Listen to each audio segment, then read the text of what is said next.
So here are the answers to the questions at the end of the previous chapter. Hopefully you've got all these right. So why don't you tick these off before we go on to the national grid. Distributing electricity. Now, electricity is distributed from power stations to homes and businesses through the national grid transmission cables.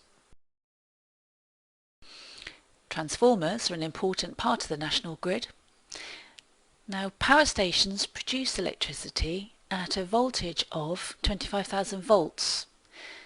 The national grid, however, distributes it at a voltage of 132,000 volts. And this is because at a higher voltage, the current required is reduced.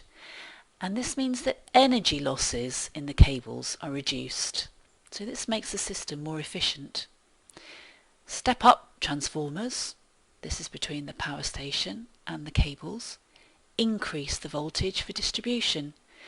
And then step-down transformers decrease the voltage to 230 volts for use in homes and businesses. Now, these transmission cables can be overhead, be stretched above ground from pylon to pylon, or they can be buried underground. So you may be asked to compare the advantages and disadvantages of these. So for overhead transmission cables, now they're cheap to install and very easy to maintain because you can reach them easily.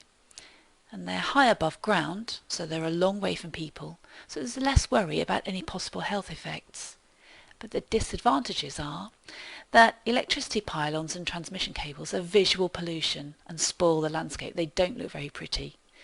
And some people are worried about the effects upon health from the electrical and magnetic fields. Underground cables, on the other hand, if they're buried underground, they're not visible at all, so they don't spoil the landscape. And they do have a layer of earth, small one, which acts as a barrier to any electrical or magnetic fields.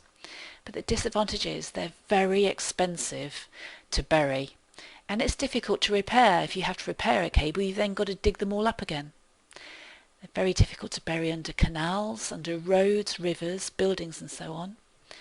And the cables actually are nearer to humans, so they may actually have more effect upon human health. Okay, so quickly test yourself. Hopefully you've printed out all these notes so you can answer it now and find the answers at the beginning of the next chapter.